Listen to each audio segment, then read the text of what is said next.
and welcome to Masters of Divinity. I'm your moderator, JP. I'm here with Matt. Hello. And I'm also here with our recurring guest host, Amy.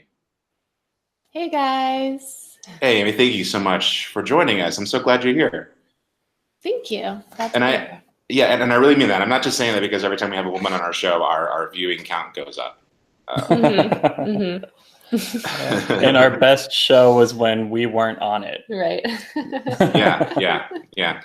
It's definitely not a ratings ploy or anything like that. So, Amy, I'm really glad to have you with us. When we invited Amy to jump on board with us for this episode, we actually asked her if there's anything she'd like to talk about. And you brought up something that was actually something I found to be quite interesting, because it is something that I've been thinking a lot about. Which is, you want to kind of just describe what was on your mind? And like we all have kind of these dreams, meaning like what we want to do in career or in creativity and art and stuff like that. And then at the same time, we have responsibilities of life. How do we find the time to pursue our dreams? How do we, and what does that mean? What is the urgency? Because I feel a sense of urgency about that. So for myself personally, I've always loved circus. Since I was very young, I wanted to run away and join the circus. Mm-hmm. And, it's kind of a silly thing. Like as an adult, I'm now 33 years old and I'm still trying to run away to join the circus, but I'm actually making money doing it. But what it is for me is that I have been doing the gigging, the circus style gigging. And what I do there is hula hooping, mermaid shows, fire shows, and etc. At the same time, just typical weekdays, typical kind of stuff. I try to have a lot of different talents, even like within the realm of performing. I think I may be spreading myself thin in a lot of ways. But what I also do for the security aspect, because I am a mom, and I'm keeping a house, I would do some nannying. I've been doing, this past year, I got into shipped shopping, which is essentially like Uber of grocery delivery. And I would sort of thread that in to buffer my income. But what I found was that as a performance artist, I really stopped growing. And I was only taking the gigs that I could already handle. And so I wasn't seeing more opportunities come in. My network sort of like slowed down. I'm still working, but at the same time, I'm not growing as an artist. Right. And so I've recently decided, like, okay, let me cut out the excess, jobs that I'm doing that are pulling me away from my goal, Mm-hmm. So with all that said, this whole theme here is sort of like finding that balance of, because I'm certainly wouldn't suggest to recommend to anyone that you, especially, as a parent, that you just throw caution to the wind, right. And 100%. But it seems like there comes a point where we have to take a risk, we have to take that step forward in faith. But for me, it's not just about kind of like a childhood dream. It's also about what this means for human expansion overall. We all have our own gifts and talents. And so for some people, it is writing, and for some people it's singing. And for me, it is making people happy through the art of just showing them something cool that I've been working on, some tricks that I've learned. And, it makes people smile, it brings joy. So okay. So I suspect that there's something about our sort of evolution as a species where like that creativity is so important to make time for. Long-winded. I agree. No, that's fine. That's what we do here.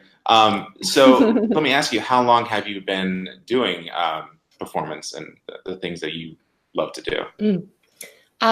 So I started around the age of 25. Wow, okay. When I had my first audition for my first entertainment company. And I got my foot in the door. I'm 5'9", I'm thin, I'm model-esque, I've done a little runway and commercial modeling, which I did not love. But I got my foot in the door through entertainment, through being kind of a shoo-in with the look, that a lot of people are going for an entertainer. And I started taking gigs where, we'd be in costume for private parties and events. They've dressed me up like a bird and they've put me in a table. It's just like the weirdest stuff, And when I first started, I would take anything and everything, just trying to kind of establish my network. Yeah. Hey, it's Father Chuck. Hey. He's here. I am there. Yes. Great. Well, I'm glad you're here. We're just getting revved up here. Ooh, I gotta get used to this new format now, where it jumps to all of you when you talk. It does what it does in the video, but it's doing it while we're talking. I gotta get used to that. It's like, hi JP, and then JP's gone. Oh, hi Chuck. Oh wait, hi JP. Oh, that's right. Because that's right, Matt. I was sitting where you were sitting with me last time we did this. Yeah. Yeah. So this is the first time I've got multiple people on the same call. Multiple locations, I should say. 3 locations now. 3 remote locations. Yeah, I realize as we're doing this, we are very much stress testing JP's editing ability with this episode. Well, I mean, Google Hangout does all the heavy lifting, to be honest. All right, guys, everybody interrupt each other and see how much it keeps up and how JP has to edit later. Our goal should be to cause a Pokemon era seizure with all this shifting screens. Oh, it's happening. I'm getting there. All right, so Chuck, we were just kind of talking about like sort of the risks involved, like pursuing your passions and stuff, and Amy kind of gave her background on what she does and how she's cut out her side jobs and is pursuing what she actually loves to do. I think Amy, you're more justified, I think, more than most people pursuing your passion because of how much experience you have and how long you've been doing it, and that is something I've been thinking about a lot, especially with this podcast. We're going on year 3 right now. We have like over 100 episodes. And like this year, I kind of decided to kind of take it upon myself that I'm going to make this I'm going to try to make this our biggest year. That means like really diving into it. That's what I've been doing with the social media and trying to plan episodes ahead, trying to get you guests, things like that. But I wouldn't have done that, when we first started because it wouldn't have been good. But I also want to say, without giving out all of our numbers and stuff, but JP in a month has doubled our listenership and has, I would say, what would be like 300 times the amount of interaction on the internet because people actually are interacting now. So so in a month he's already drastically changed. Well, you don't have to boast for me, my friend. Oh, but I am going to. I'm going to boast. It's he's tearing it up. Didn't we talk last week about not being able to boast because those Calvinists aren't listening? Look, when you talk without me, I don't care what you say. But yeah, it is something that I've been thinking about. But one thing I don't think I have been able to prepare myself for is hitting a brick wall and experiencing burnout. I made a trailer for our episode last week, and I worked on it for maybe an hour, and I needed to like lay down for the rest of the night. So expelling creative energy is something I was not prepared for. Well, you're exercising a muscle. It takes it's just going to take time to build up to that momentum, right? I mean, it's just like any kind of workout. You just gotta keep at it. Right. Yes. Exactly. But go ahead, Ben. But in Amy's introduction here, to kind of get back and to kind of continue to catch Father Chuck up on where we're at, I found a couple interesting things, and I'm trying to remember them now because we all distracted ourselves. But a couple interesting things hidden inside of what you were saying. One being about how it's more than just seeking what is the job I want to do, because there's something about that creative side of you that has to be expressed. And if it's not, then something's wrong, basically. I have a fear of being an old woman and looking back at my life thinking shoulda, coulda, woulda. I have a phobia of it. I have nightmares. So that's a big push for me. Yeah, that's yeah, and I find that because even your word usage, when you're just talking about it and you're not sure, how do I put this into words? Even your word usage means something to me. Because one thing when we talk about this topic, one thing I'm interested in kind of bringing into the discussion from my side of it, because of my my interest being in the religious realm of things, kind of like Father Chuck, is the discussion and concept of I call it God's will for your life. Other people would say, like destiny, fate, the role that plays, how we find that, and how there's a part of us that when you're not taking part in what you are meant to be doing, it feels like there's a part of you dying every day you don't do it. And I think you can miss it. Like, I think that a person can live their whole life. I don't think that it's like, it's a guarantee, oh, you were born for this. Like, you still have to work for it. Like you feel when you're lined up for what is truly compatible with your soul, but it is still work, and you still go through periods of like lack of inspiration, or just like, I work for myself now, let me sleep in today, It's easy to do. because this topic gets into an area that Father Chuck and I talked about probably 30 minutes in the car. Gets into kind of the discussion we had because of where I'm at in life, and kind of the things that excite me and the things that frustrate me, and where I'm stuck at, and how I've started to attempt to shift the way I see things. And I think that that's going to play in well with this discussion as we keep going, but also just kind of giving everybody a view into what we're talking about and where we can go with it, because I feel like the topic is a majorly important one. And I also feel like what I'm finally starting to see, and I don't like seeing it because I want things my way, but what I'm finally starting to see is there's different ways to view it, where you can find a contentment even when you're unable to do what you feel like you're meant to be doing. And that's a hard lesson I'm in the middle of at the moment.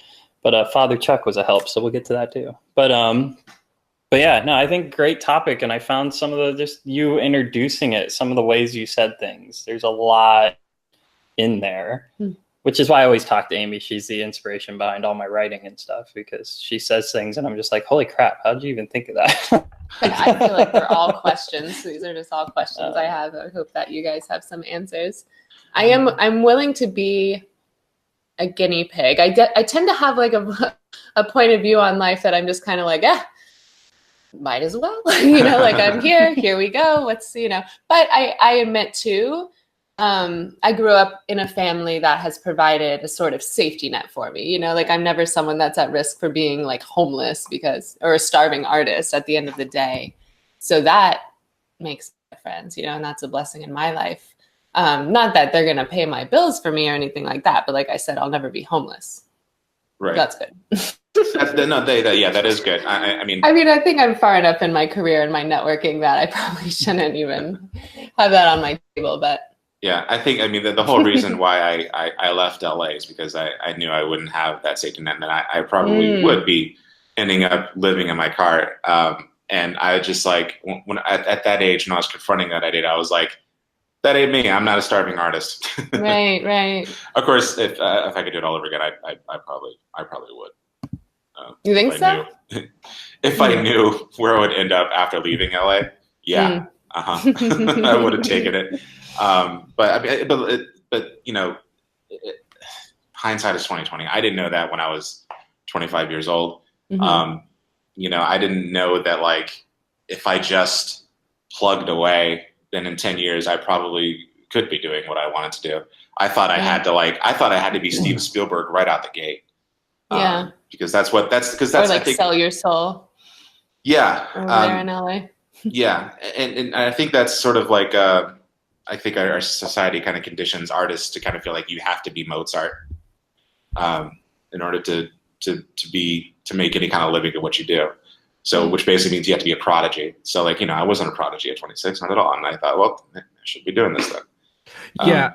To take it to a level for me is like, one of the pressures that I've felt over the years is I had a pastor friend years and years and years ago once tell some people that at his new church when he started and I was getting to meet some people, he made a comment about, he was like, oh yeah, Chuck is destined to be famous.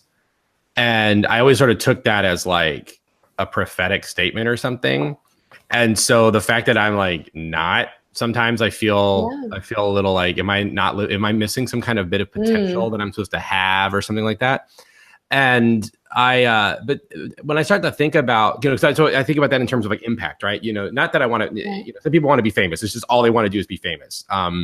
Great episode of Comedians in Cars Getting Coffee with Ellen DeGeneres, where Ellen talks about how that's what she wanted to be. She wanted to be famous. And so she just sort of structured her life in such a way so that could happen.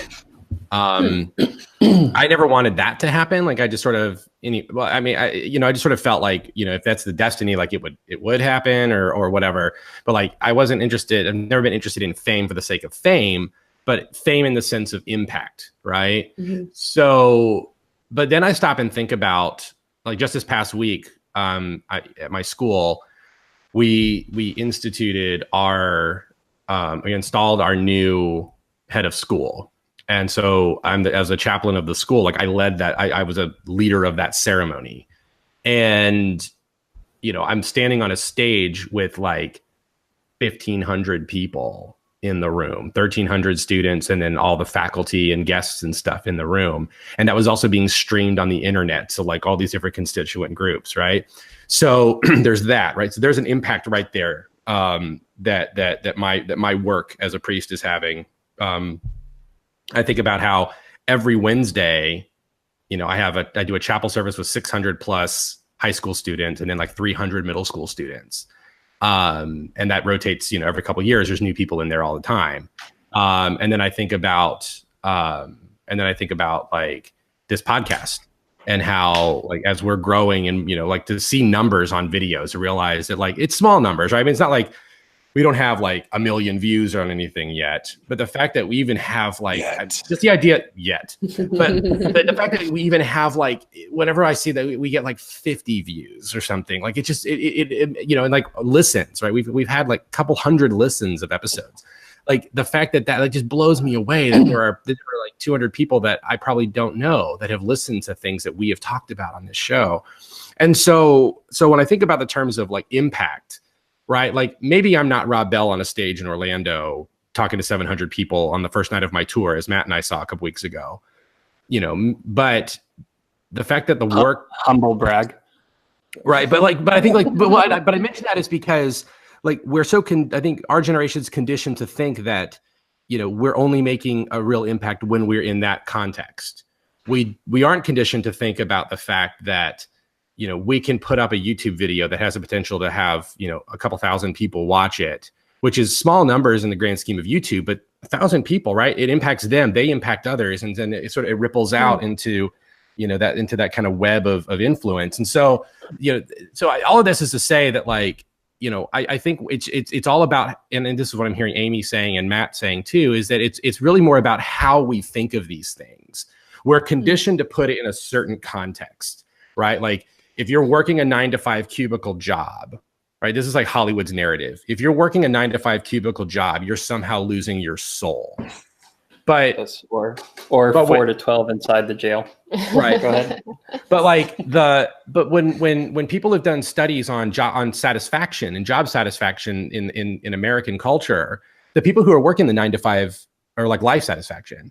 The people working the 9-to-5 cubicle job are actually more satisfied than the artists and creative types, because the people working the 9-to-5 job, like they have clear set hours, and then that gives them clear set time in which to pursue creative actions and other things outside of that. And so their life has structure, and they're able to pursue hobbies and other things that give them personal fulfillment and happiness. And so again, I think it's just a matter of stopping and thinking about this stuff. And I mentioned all of this, this is one of my rants, right? And we have listeners who love my rants, is getting back to, we have one listener that loves his rants. Yeah. Go ahead. So getting back to, I've mentioned all of this to kind of get back to what you were saying, JP, is like, you at age 25 thought you were supposed to be Spielberg. But you think about somebody who, like we make fun of Huey Ball. All right. We make fun of a director like Huey Ball who makes famously terrible movies. But at the same time, he's making movies, right? Like they're not major blockbusters. They're not necessarily having like this massive, like award-winning thing, like in the culture, but the man is living his dream. he's doing what he wants to do. And it's sort of like, well, how can we disparage that? He gets to do what he wants to do. If only we could all be so lucky, right? So I think it's just a matter of how we think about this stuff. So, maybe you're not making, Oscar-worthy cinema, but if your life is putting out little videos on YouTube, editing, things, doing whatever, I mean, if you can ultimately say, I'm making things, I'm creating things, they're being put out there, people are engaging with them, then I think you have to say, like, I'm doing what I was called to do, even if it's not necessarily the thing making, putting money in my bank account, it is still what I was called to do. Plus you have the makings of a documentary that could rival Jaws. I'm just saying. It's a documentary that could rival Jaws? Yeah, it's right there about overcoming fear and surfing, and it'd probably end with a shark attack because that would be my luck. But it's all right there. I'm just saying. Well, I'm glad you chimed in, because I am interested in your whole perspective on this, because I mean, out of all of us, you're the one who's kind of pursuing what you're really passionate about, and you're able to have a stable life because of it. You have an income, and you have you're getting paid to do it. JP and Chuck, just to be clear, since the last time you've been on, they have this bromance that's been growing even more. It's all about how good JP and Chuck are. Yeah, so it's us versus them. I had to bring backup on my side. Have you not noticed just how handsome JP is, and how the blue wall of it brings out the color in his eyes? It's impossible not to develop that kind of. That's totally do we have 3 out of 4 people with red hair in this podcast right now? Seems kind of. I've always suspected that, like, there's something about my red hair that's like magical. JP's beard is red. It's an antenna for higher spiritual energies. You see, I used to be a redhead. Thank you, guys. It took you a sum total of 2 minutes in my discussion to pull her onto your side. Where now it is all about how Amy, JP, and Father Chuck are awesome. I'm just gonna leave. I'm just gonna go. Don't worry about it. It's fine. It's fine. I don't need any of you. So I want to ask Matt, do you think that you're kind of getting to a place, you said that you're kind of finding some content where you are, and Chuck was just talking about how people, according to studies that he's seen, people who work these 9-to-5 jobs are able to find content. In fact, they have this sort of stability, and they can pursue other things on the side. Do you think that kind of describes you? Yes and no. See, I'm interested. I'm interested in that study and the way it's worded and how they asked these people these questions to reach the conclusion that 9-to-5 is more satisfied with life, with where they're at. Because any artistic endeavor, in my opinion, there has to be a level of dissatisfaction for art to be created. So I'm curious at how it was even worded, because I feel like that discussion was.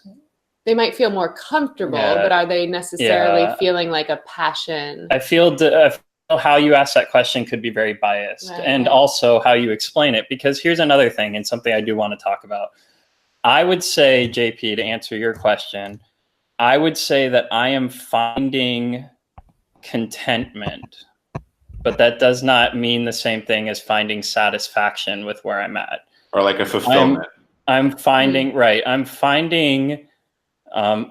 a growing sense of I can be me, and I can take part in what I believe I'm supposed to be doing, even where I'm at right now.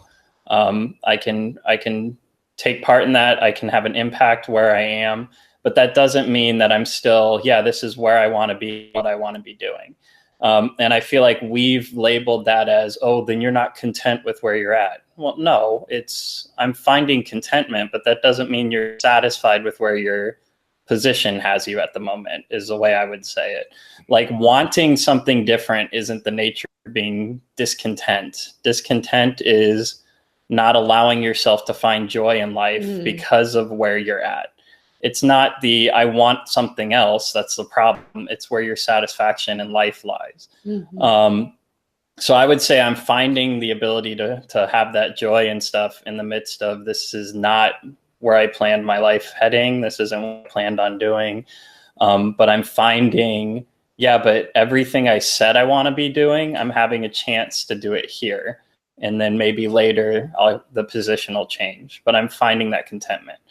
But that's a big thing to me, is we have a very wrong, I believe, concept culturally of what it means to be content. Like, I should be happy with everything about my life where it's at. Well, if that were true, there would be no growth. There would be no progression. So that's not, to me, what contentment is. And that's what this lesson is teaching me. And if my wife were listening, she'd be on the other end cheering and being like, yes, now just learn that even better, because she gets to hear the complaining more than everybody else. Yeah. But it is a lesson that I'm definitely striving to get a hold of, is you have this concept of, this is what I was made to do.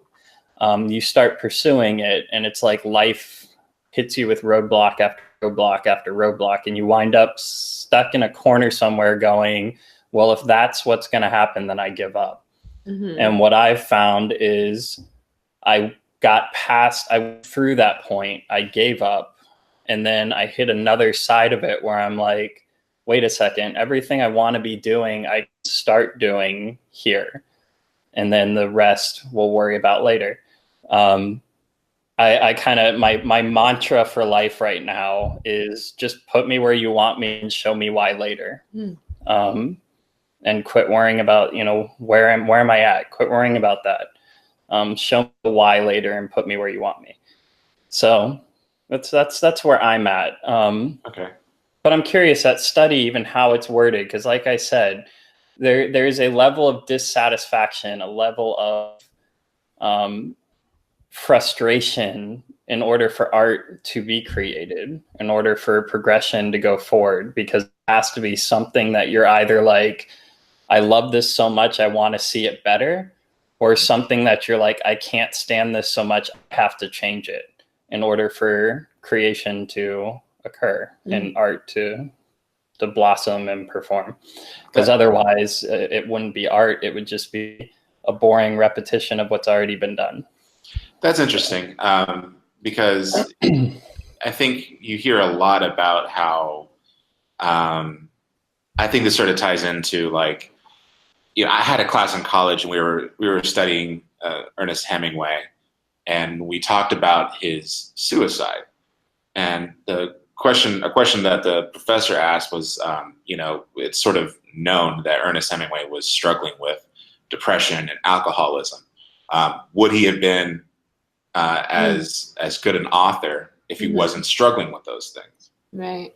Everyone's There's so many examples of that, especially in music. Yeah. And I've never, and maybe it's just because I don't want to believe it. I've never bought into that Ernest Hemingway had to be miserable in order to be Ernest Hemingway. Yeah.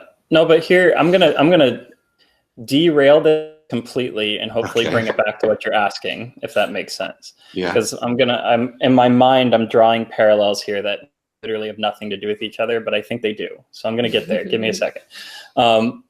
I heard an interview with a couple of guys who are like kind of the forefront of the minimalist movement. And they're talking about decluttering your life and getting rid of your stuff and how they found joy. If it doesn't involve Marie Kondo, I don't want to hear it. But they're kind of at the forefront of that, and they are big and known for it. And when you hear them talk, part of me was like, there's so much of what they have to say that I can learn from in my life. And then there's another part of me that's like, but they're the opposite side of the coin. And in my opinion, they don't realize they've got the same problem going on. And what that is I can be controlled by my stuff, or I can be controlled by not having my stuff. Either way, I'm still allowing the stuff to be the issue. Whereas the actual contentment would be, like the Apostle Paul says, for example, the actual contentment would be, I know how to live when I have much, and I know how to live when I have little. The fun isn't the issue. My inability to put the phone down is the problem. And if I focus on, I can't pick up my phone because my life's destroyed, I'm still allowing the phone to control my life. The perfect in-between is for it to just be there. It's a natural part of your life. You use when you need it, you don't when you don't, and you don't let it control you either way. I say all that to say I'm trying to bring it back because in my head it was connected a lot more till I started talking. But like the Ernest Hemingway thing, I believe what the issue really comes down to is the contentment discussion. And with Ernest Hemingway, he was an artist, he created, but he was discontent. He allowed life to push him to the point where he literally was done with it and couldn't take it anymore. So his writing was not from a place of, I mean, I'm sure it was throughout times in his life, so I don't want to say it never was, but his writing wasn't something that was the natural outflow of his life that he wanted to share with the world. It became a controlling, driving force that he's like, I have to dump this out of me or I can't take it anymore. He literally couldn't take it anymore. Right. And I feel like that contentment issue is kind of how we can allow this desire to do what I was made to do.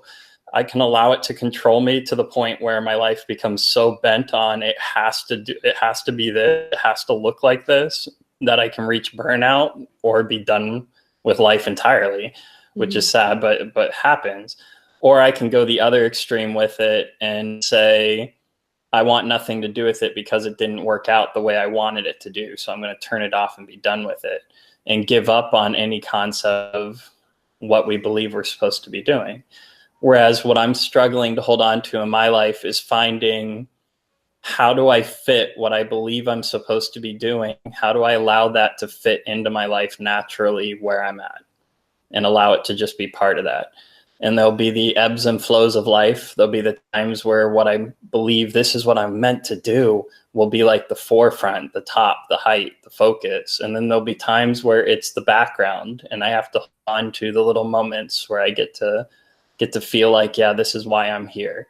But always allowing it to be woven throughout life rather than allowing it to be the end all be all either way. It's all I focus on or it's what I gave up on because it couldn't be my way. It's interesting. I think part of what like inspired this topic for me is that I run into a lot of people, especially women my age. I'm almost 34 years old.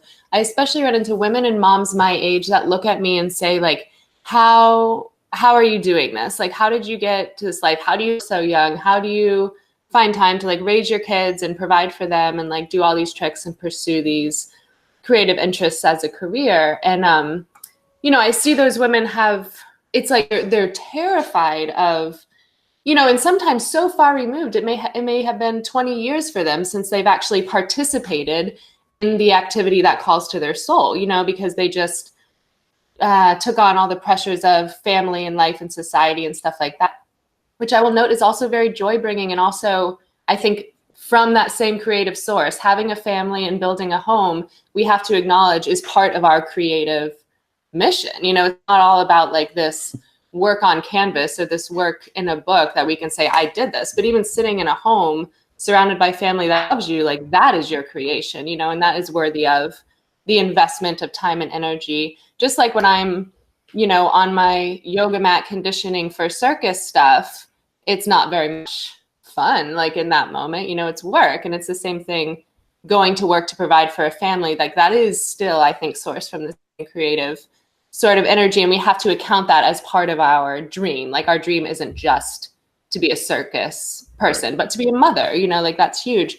So I can be in those moments present, you know, it really is about present with what you are working on in this moment, recognizing like, hey, I'm here right now. Like, hey, I'm here with my children. I'm making dinner and this is where I'm pouring my creative energy in this moment. And then when they're at school and I am on my yoga mat, you know, like, hey, I'm here right now pursuing this creative thing. Forgot my original point. See, now you know how I feel. Well, I start talking and go, where were we at? I could see what gist of what you're saying is that, you know, having your dream be more than just like you know, like an artistic pursuit, but also you know, there are many different pieces of the pie that are part of what? So I think for most people, so these women that I interact with or whomever that are trying to figure out how I'm doing it right now, they are dealing with a long-term fear that's keeping them trapped from having these joyful experiences. And it's like, it's not even as big of an issue. It's the lifespan of that fear that's been preventing them is like so long and so just expected and habituated and stuff like that, and it does take, that risk. I remember the first time I danced in public. I was like 24 years old or something. And I'm going to tell you the quick story. I was in a college class and there was a band playing on the lawn at the school. And there was this girl and she was kind of like hippie-esque and she was just dancing by herself on the lawn, all kind of crazy and silly and having a great time. And I was standing next to two guys who were observing her and talking about her. And I remember hearing one of the guys say like, oh, she's a free spirit, And I was so envious of her in that moment because I was afraid to dance in public, to be in that spotlight and just, have that freedom for that moment. And that very night I was like, I'm going to go out. I heard that same band was playing at a local place. And I was like, I'm going to go out and I'm going to dance in public. And it was such a big moment for me. And literally nobody in my life knew about it. I went myself. I like danced for 1 or 2 songs on the open dance floor. No one else was dancing. It was very anticlimactic. But for me, it was huge. It was like this breakthrough moment, And so that's what I think it's about. It's not about like, it's just like there's little areas of our life that are calling to us and we might have a lot of fear there. We got the family thing going. It's easy, easier for us, And so these women that are envious of me, they got 95% of it. There's just this like 5% that they're not letting themselves indulge in, and they just haven't taken that sort of like risky step of putting themselves out there and then everything that could possibly come after that. And that's why I feel people start feeling the stress in that other sense when they're not pursuing is that this has just gone on too long. It's been too long that you've let yourself stay in the box, and not have fun with this passion that you have. Right. And if I can refer to a pop cultural moment that's happened recently, the wonderful film Spider-Man Into the Spiderverse. The moment Miles Morales becomes Spider-Man, he has to take a leap of faith because he asks Peter Parker, "How do I know when I'm Spider-Man?" And Peter Parker says, "You won't. You have to take a leap of faith." Mm. So, but that's what you're reminding me of. In order to kind of pursue what you want, you do have to take that leap of faith where you don't know if if I'm even good at this or whatever. But I want to know. He's been dying to reference Into the Spiderverse. The movie is so good, you guys. It is so good. Chuck, what was it like the first time you danced in public? It was metaphorically or literally? Well, literally, I want to know the first time. The first time I danced in public was probably actually at a here's an aside. I may have told this story before in the podcast. I don't remember, but I did. Growing up in the very conservative Baptist school that I went to, we did not have dances, so I never really learned to dance until I was out of high school. And I was invited by an ex-girlfriend to go to her homecoming, and she went to Bishop Moore High School in Orlando, which was also the alma mater for a certain Mandy Moore. And so I was there with Mandy Moore at Mandy Moore's homecoming. And nice. He loves. That was the first time I ever danced. Yeah, I do. I brought it up on the podcast before, right? Who's Mandy Moore? What? Wait, really?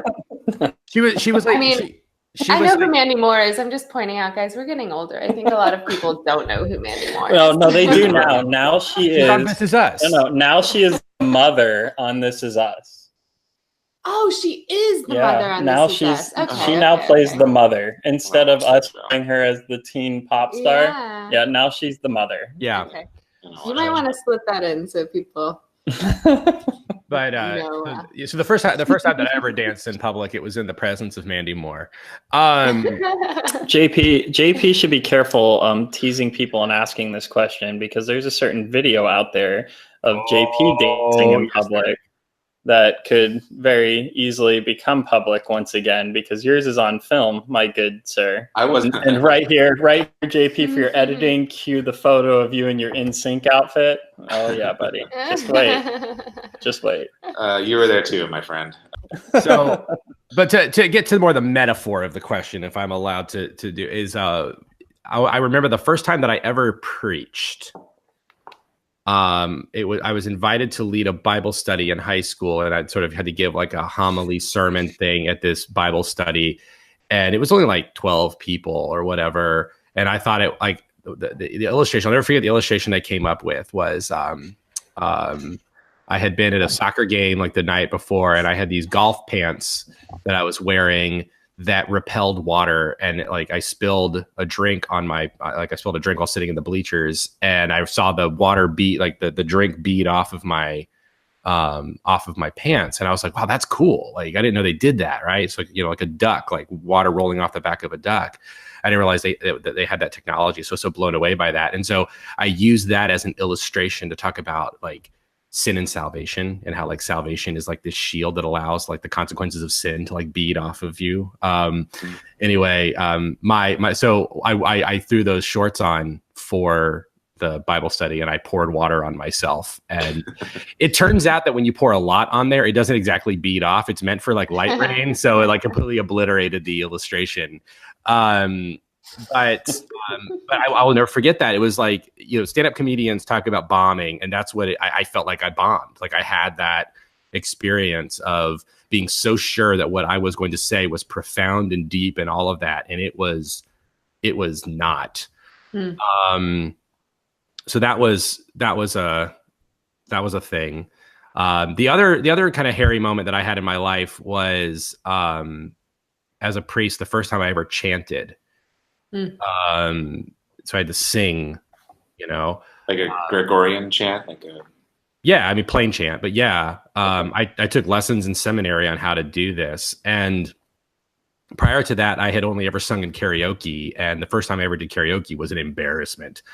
I butchered Charlie Daniels' "Devil Went Down to Georgia" on a cruise ship, and yeah, and later I had a good time. I went in theatrics and stuff like that, but I do enjoy karaoke. But that's not exactly like you're really singing, right? You're goofing off, and so I mean, I've never done karaoke. I have a bit of a phobia. Really, so, of all the people. Yeah, see, I've never sang in public, but between you and me, like I can do a good Julie Andrews. I can, nice. and like with Mary Poppins, like I could really get some gigs impersonating if I could break out of this next. Oh, you totally should, because Mary Poppins is totally a thing right now. It's totally relevant right now. I know. I was literally listening to Supercalifragilisticexpialidocious on the way over here, trying to memorize the lyrics. Nice. So. Masters of Divinity karaoke night will be taking place soon, starring Amy. You guys are gonna hold my hand, dude. Okay, so Matt has already referenced the fact that we've already had a certain Rob Bell tell us that we have to do a documentary about overcoming Matt's fear. Maybe we should do like a whole thing about overcoming like all of our various fears. Everybody's fear. That would be awesome. What are your guys' fears? Where is it? Like, where are you right now? What have you yet to bring? What's fresh though? I know there's one that's fresh. Like the singing for me, it's fresh. JP, you just list the one thing you're not afraid of, and the rest of the I'm not afraid of tacos. I will say I am. It's funny. Like the number one fear, the number one fear of people like polled in America is public speaking. Doesn't scare me at all. Like I could give me a microphone, in front of 2,000 people, whatever. I don't care. Like I feel comfortable in that circumstance. But like for me, it's things like I am terrified of heights. But I have addressed that. I managed to climb a rock wall recently to kind of confront that, and it was awesome. All right. My biggest fear though, cockroaches. Like my animal fear. Man, we don't mess with cockroaches. That's not a fear you overcome. That's a fear you embrace and you run from. I'll get you guys as roaches. I have no fear. Roaches, spiders, snakes. So far the documentary is me surfing, Amy singing, and Father Chuck skydiving. I also have a bit of a fear of I'm not travel, skydiving. So if we can You're get me a couple skydiving. plane tickets to a cool You place. want to put me? He wants to put me on a surfboard in the shark bite capital of the world, but he won't jump out of a plane. You're skydiving. Do you realize the Chuck, you're a odds? father, right? You don't need to be jumping out of planes. Oh, he's jumping Wait out till of a your plane. kids are grown before you jump. I ain't out of jumping a out. plane. He's going skydiving. I'm not going skydiving. Oh, just do the hang gliding thing. That looks pretty cool. They do that. Hang glide. That's Or you could that's do worse like, than skydiving. I don't know. Kite More people surfing? die. More people die skydiving than they do hang gliding, I think. Yeah. Well, I think my fear would just be making this thing. So it's like I gotta wrangle all you guys and Check. make you all entertained. Yeah, JP's fear is filming it. I will tell you. I have had. Here's something that I've actually been thinking about doing, and now that I'm putting it out here, that our listeners can tell me whether or not I should do it. But I've had this idea recently, especially after seeing Rob Bell the other night. I've had this idea of cooking up in my mind for the past year and a half or so of signing up for like a stand-up comedy open mic night. I wanted to do that too. but not doing comedy. Okay. So like, what would you do? Basically telling people that God loves them. That could be comedy. Right, but like, because I'm thinking like I've been thinking about it a little bit in terms of like what's the point of comedy, right? It's to make you feel happy, right? So to get up there and be able to tell people like it's not actually haha funny, but it's meant to make you happy, just to tell people who normally don't know that God loves you. Like I just in my full priest outfit doing it because I think in and of itself people are going to think it's a bit, right? And then it just allows it to be a thing just to affirm people and just say like you don't have to fix yourselves, like like. It's okay. Like you're liberated people. Jesus saved you. You're fine. Like basically the stuff I talked about last week. Like you're fine. Like God loves you. You are loved. Just accept that. Let that change your life, rather than getting up there and browbeating people. But like that kind of actually scares me because it's easy for me to get in front of sort of people who are lack of a better term, drinking the Kool-Aid. Mm-hmm. The idea of getting in front of people who aren't buying what I'm selling. That makes me nervous. Especially when alcohol is involved. Action. Yeah, that too, right? Because like I don't know what the heck I'd do with a heckler. Yeah, exactly. I've thought about doing stand-up, but only because every comedian says the first time they do any kind of stand-up, they always bomb the first time. So it's like, well, then if I actually do it out of the way and I bomb, then I'll be just like every other comedian. Well, it's like one of my great little pieces of sort of self-motivation. I used to have it stuck on my computer and a post-it note. It's a quote from Stephen Colbert. He says he was taught at Second City when he was doing Second City that his like instructor, mentor person said, learn to love the bomb. And that when you're like the really good comedy is when you're bombing, lean into the bomb. And so that's kind of what Stephen Colbert has done. He says he actually loves that feeling when everyone is uncomfortable. That's what his comedy term for comes that. from. The more modern, updated term for that is shrobbing. That is an art. You have to perfect that. Yes, sir. You can't just lean into it. Let me guess. That is a Harmontown reference. It is, but it's more than Harmontown. Shrab reference. It's a Rob Shrab reference. Harmontown just said shrobbing. Rob Shrab is his own entity, sir, and he is not to be. His 25th anniversary is scud right now. Big deal all over the internet. But yeah, no, shrobbing is kind of the art of telling something that nobody finds funny, only you do, and leaning so far into it that eventually they have no choice but to die laughing at the fact that you're totally committed to this. And that's what he does. What's the story? It was Kumail Nanjiani was the actor Kumail Nanjiani from Silicon Valley. He had like a podcast about the X-Files. And I think he was talking to somebody. He was tweeting about X-Files comic books. And I think he was able to get in touch with one of the artists, and they were just kind of going back and forth on tweets. And then Rob Shrab chimed in with just like, which comic is it?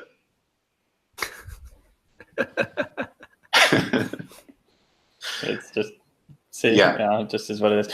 I know that I shared the premise of my stand-up routine with both JP and Father Chuck and bombed twice. So I've already had 2 bombs. Well, Chuck, thank you so much for joining us. I know you've got somewhere to be. Yes, and I hate because like I feel like we overtalked Amy, and I didn't really get a chance to interact with Amy all that much, but I will interact more when I listen to the rest of the episode. Okay, great. Great. Looking forward to that. Okay. All right. So, JP, let go of fears, man. I know. Let him go. Just gotta let it ride, you know. All right. Just do your But we thing. can't man. be so attached. We can't be so attached I'm just to like gonna- a specific You guys just go ahead. thing. When it comes to this topic, the two questions that are my two questions that I always struggle with are, how do you know what you're supposed to be doing? And how do you know when to do it? Kind of a thing, which is what I think one of the things we're talking about. Like, when do you know to like pursue it and go for it? Mm-hmm. And for me, the how do you know part, I think, is something that, especially in church culture, I think has been kind of misinterpreted, misrepresented, I should say, about this concept of like, how do I know God's will for my life? And they make it like this grand thing, like he's going to whisper in your ear, hey, you need to go do this. Whereas to me, it's you were made, your destiny, God's will, you were made to do something. And everything inside of you is geared toward that thing that you were supposed to be doing. So the things that you're interested in, the things that fill you with wonder and joy, the things that when you wake up, you're like, man, I'd be happy if I could just do A, B, and C. Pursue those things, because that's his way of steering you toward what you were meant to do. Now, there's exceptions to that. If you have like a mental disorder type issue and part of what you feel like you should be doing is hurting yourself or others, obviously that's not what I mean. But the things in life that make you go, yes, this is what if I could do this, I could do it forever. I think that is God's way of showing you what you're supposed to be doing. I don't think that it's this grand thing that happens outside of yourself.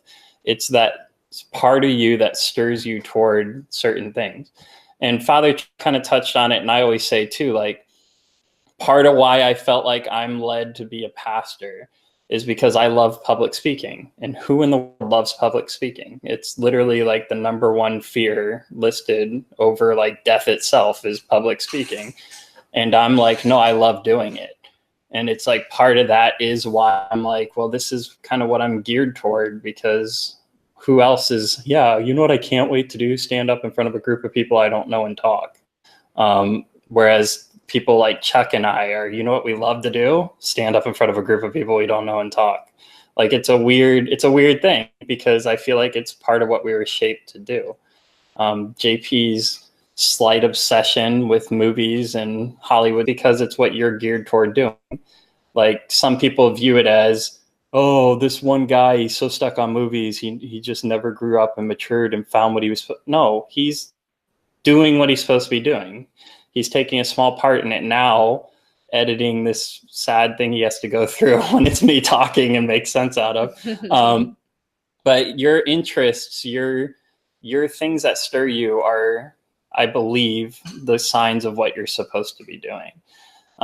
So then there's a question of, so how do I know when to pursue it?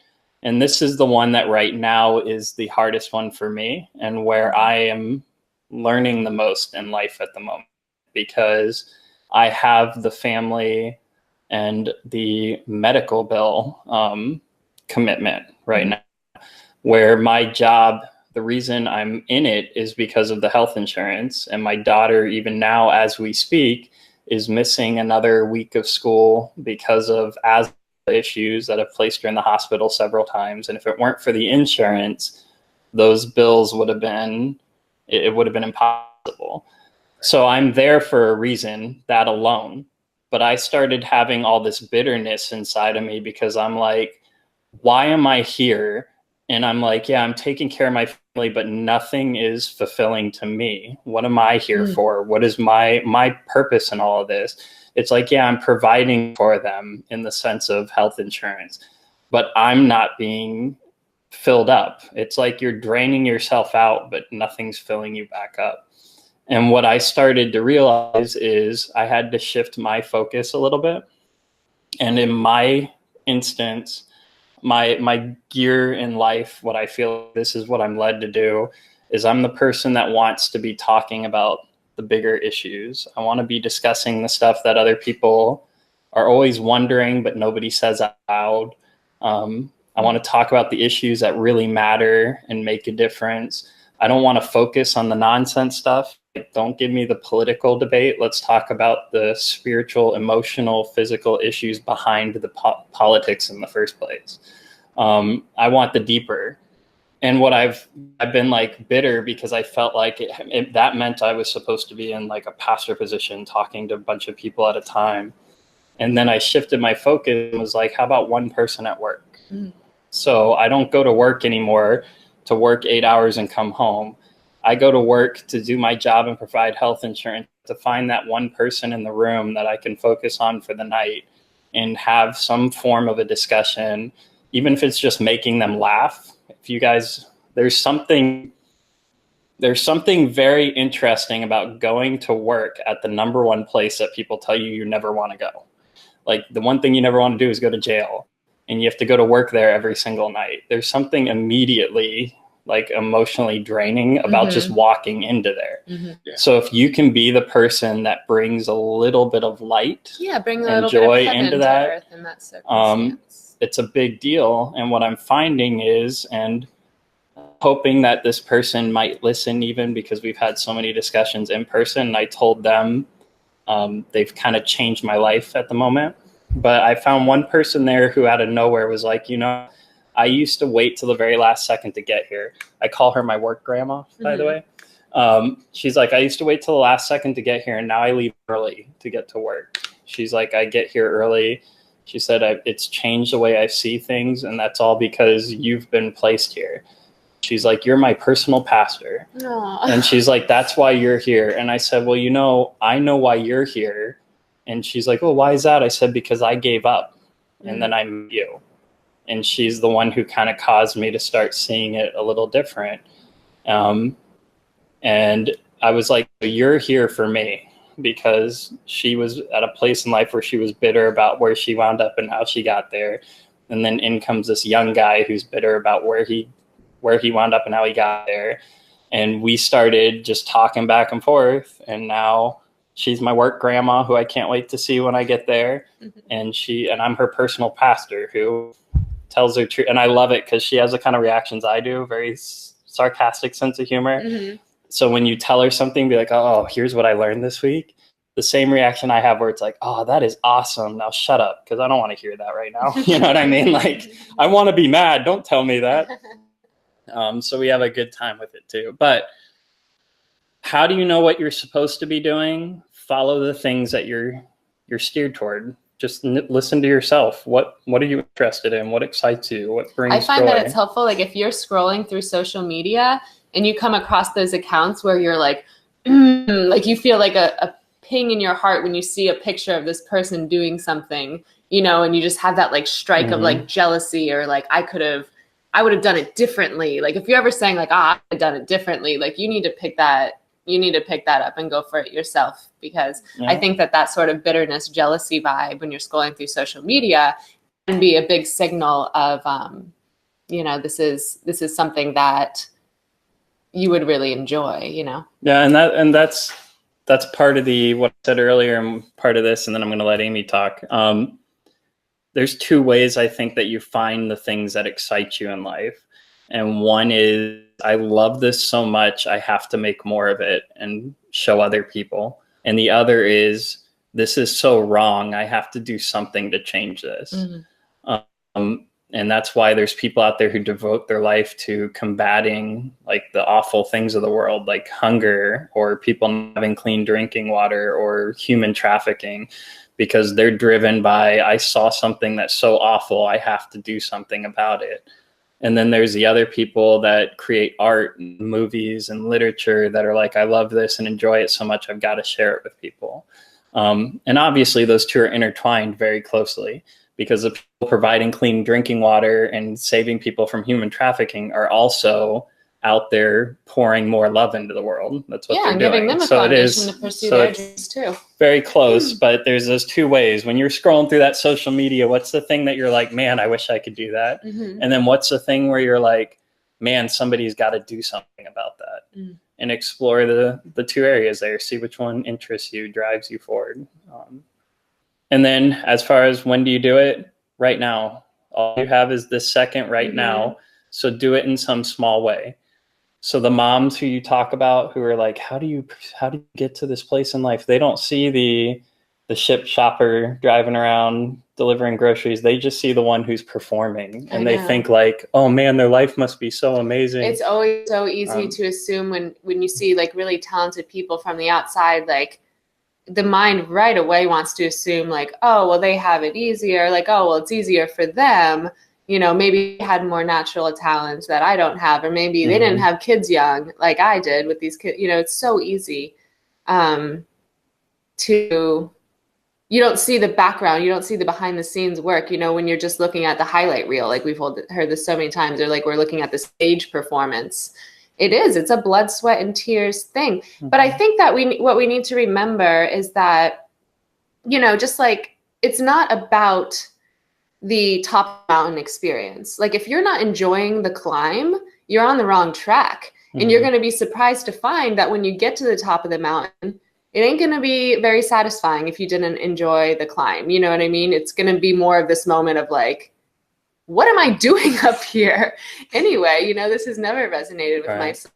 So it's really important that, you know, that you're enjoying the process, and that, you know, you release the idea of the day your book is in Oprah's book club or whatever it is, you know, because that's not. I'm still waiting. That's not real sort of life. I don't think, you know, we see so many people that have achieved so much success, like the suicides among famous people in the past like 3 or 4 years has been so eye-opening to really see, oh, you know, what so many of us are striving for. Like, if only I was like them, then I would be happy, you know, and they're picking themselves off and left.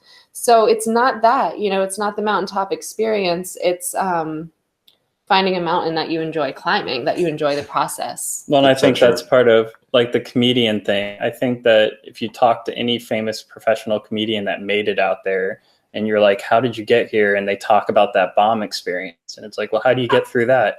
I guarantee all of them would tell you they would rather bomb at comedy than do anything else. It's it's what they're meant to be doing. So they would just keep doing it. Even if that meant they had to work 6 jobs and bomb every night at an open mic, they would still continue to do it because they'd rather be doing that than anything else. So that's the place you want to be at. It's a thing that even if the worst thing that could possibly happen and I failed doing it, I would still want to be there. Like Chuck, he bombed his sermon illustration by dumping water on himself, and it didn't work. But he's like, but he'd rather be up there doing that than anything else. Like, it's what drives you, what pushes you forward. But I think it also needs to be said, like, it's not going to be this kind of fairy tale mountain climb either. Like, there are going to be days that like you hate this, or like you feel like you've created your own hell by even, you know, choosing this path. I've certainly felt like that. Like, there are times that I have booked that I just do not want to do it. Like, I'm not in the mood, I'm not in the flow, like I have to pray my way through it. And it's usually just like a bad attitude on my part. But you can't take like, oh, you're in a bad mood when you were doing something today, like that as a sign that this isn't right for you. You know, because there are moods and ebbs and flows and like energy. Yeah. And it's interesting, you guys kind of bring up, you know, there's that kind of that cliche saying that it's more about the journey than it is the destination. Yeah. But there's some truth to that cliche. I think back to when I was like in college in my 20s, the question that was always on my mind, that I was always searching for, was like, who am I going to be? Who am I? Who am I going to be? And just like that one question took me so many places. I did so many things, to the point where like I kind of feel like I kind of know who I am now. But I think I had more fun trying to figure it out than I am now that I know who I am. And I kind of wish I could go back to trying to figure it out. But is there anything else you want to have? Any other final thoughts, Amy, before Yeah, so I think that a good way of doing it for me is like, you know, to imagine yourself, if you're someone that has children or wants to have children, like you're going to be this, like, I'm going to be an 85-year-old woman and my grandchildren are going to be there. And it's like what I want to tell them about the story of my life. like, that's how I want to live my life, with that sort of, you know, future moment in mind. Like, what will I be proud to say that this is what I did? How will I be, you know, what can I do now that will ensure that when I'm an old woman looking out the window, I can say I lived a good life. You know, I had a great teacher. I'll kind of wrap it up with this. I'm going to share a little bit. When I was 15 years old, I studied percussion with Ronnie Benedict, who was a drummer from the jazz era. He was, you know, rubbing elbows with people like Buddy Rich and Gene Krupa, if that means anything to y'all. So he was 74 years old and I was 15, and he would constantly, because I had a lot of raw talent but struggled to practice and put in the time, so he would teach me a beat and I would come back the following week and be in the same place with it, you know, that I was last week. So he would always give me this spiel about the shoulda, coulda, woulda club. Like, oh, you know, you're going to be old and you're going to say, I should have done it when I was younger, and I would have, but, you know, I didn't have this, but really I coulda. And I actually have a tattoo of the first beat that he taught me in his signature as my reminder. I got away from percussion, but I always held on to that memory. And what he said was, you know what? There is no shortage of fantastic opportunities out there. There is only a shortage of people that are willing to put in the blood, sweat, and tears. And he would talk about when people would come see Buddy Rich play, everyone would go home that night saying, like, I'm going to be a great drummer. They would be so inspired, you know, but so few are willing to. And the title of his article he wrote was Reflect on That Sweat. Like, to look at Buddy Rich and to see the sweat pouring off of him on stage, and to know that, you know, you really got to go all in. It's part of it, you know. He wasn't like J.K. Simmons and Whiplash and like threw instruments at you or anything, though, right? Like, have you seen Whiplash? Mm-mm. Oh my gosh, we're watching Whiplash. Carry on. Go ahead.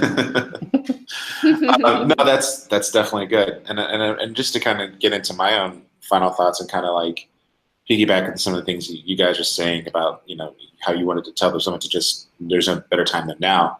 Mm-hmm. You're definitely right. And also, I would also say, don't be discouraged when it sucks. Yeah. Because it's probably going to be bad, and it's not going to live up to what you imagine.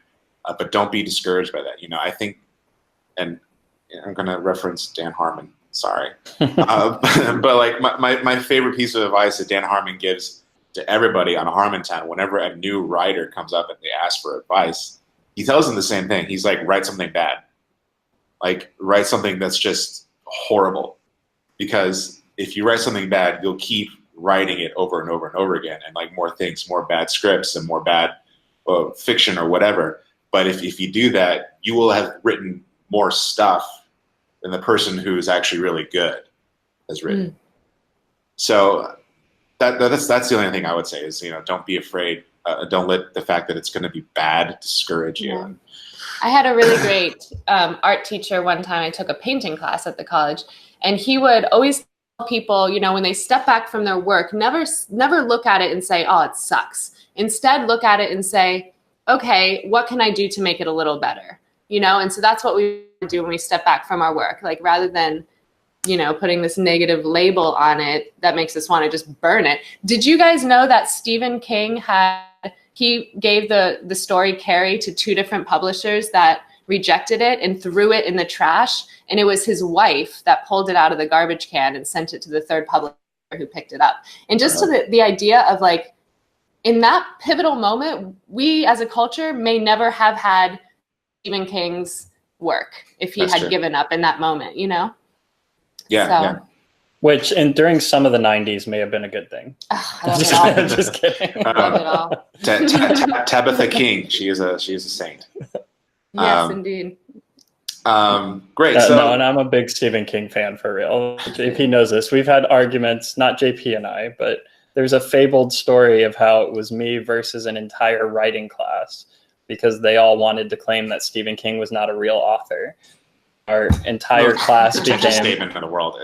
Our entire class became an hour of me arguing against 36 other people. He has better character development than anyone I have ever read. And I love how even in his shows and movies, it's the only where I see on media, like, real people. I'm so over like how everyone looks perfect all the time in music and media, you know, like everyone wakes up with their makeup on and their mascara and everything. I'm over it. Yeah. Cher's teeth were horrible and it was awesome.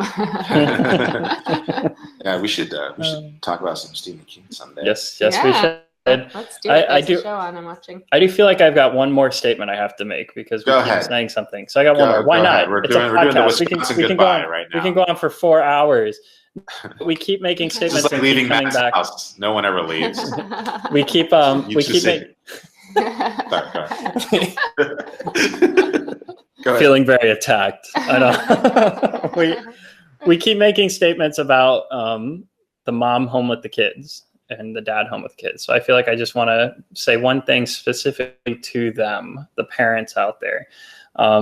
As having been the stay-at-home dad for 2.5 years before my current job. So I've been the stay-at-home parent.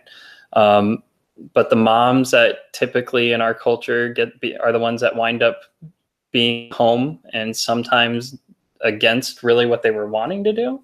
If that's safe for me to say, it's not always that they want to be the one stay at home. It's that it's expected that they are. But if you're listening and you're like, but I've got the baby, I don't have the time for this. I can't pursue what I want because all of my focus is on my child and what's going on with them. And how do you deal with that in life?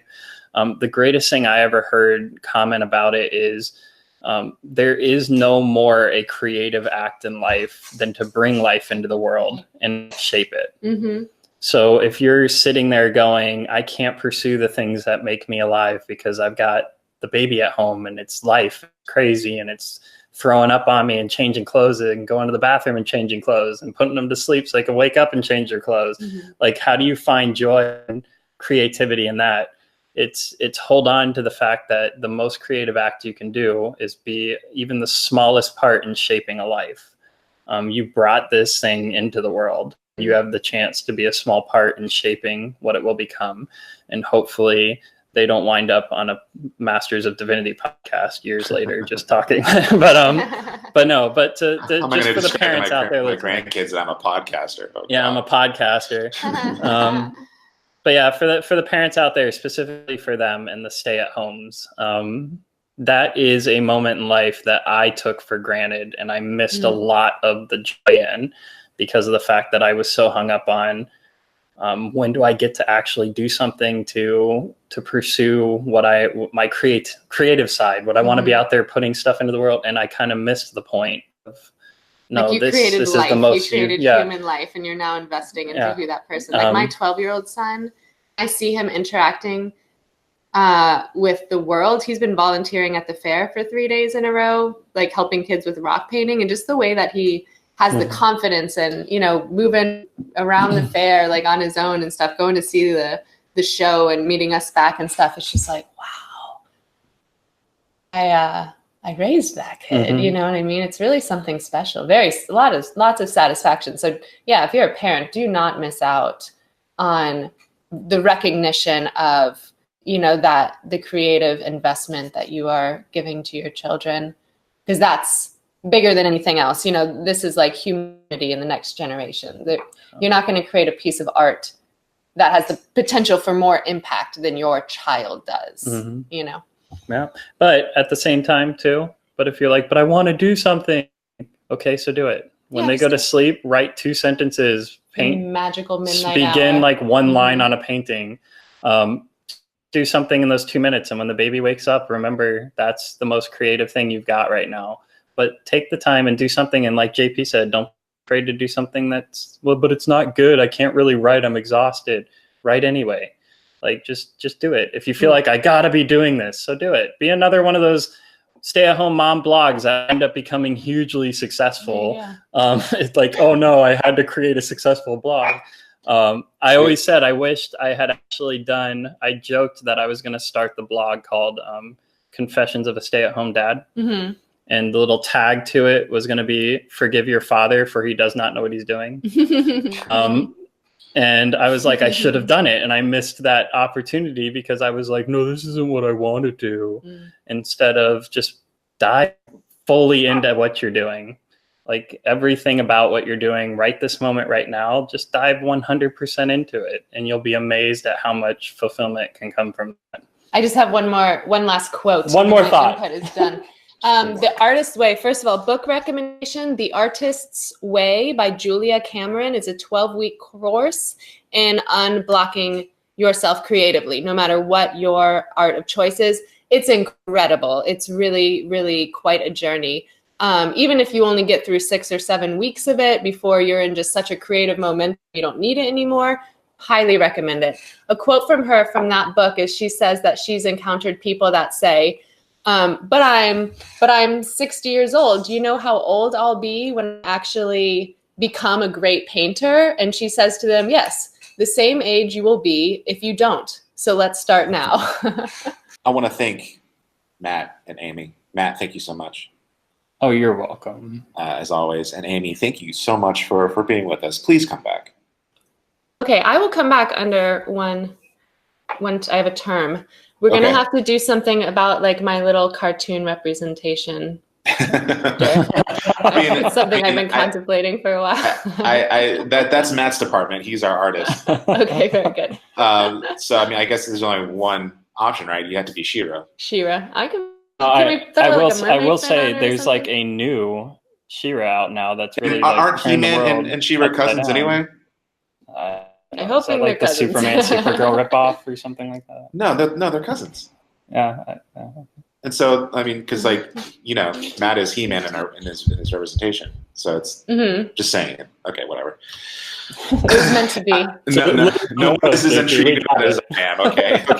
I'm like, that's awesome. You guys are like, okay, yeah, sure, whatever. All right, thank you guys so much for everything that you said on the podcast, and of course, Amy, come back again. We will definitely work on that representation. Thank you. The whole world needs to be working on that representation.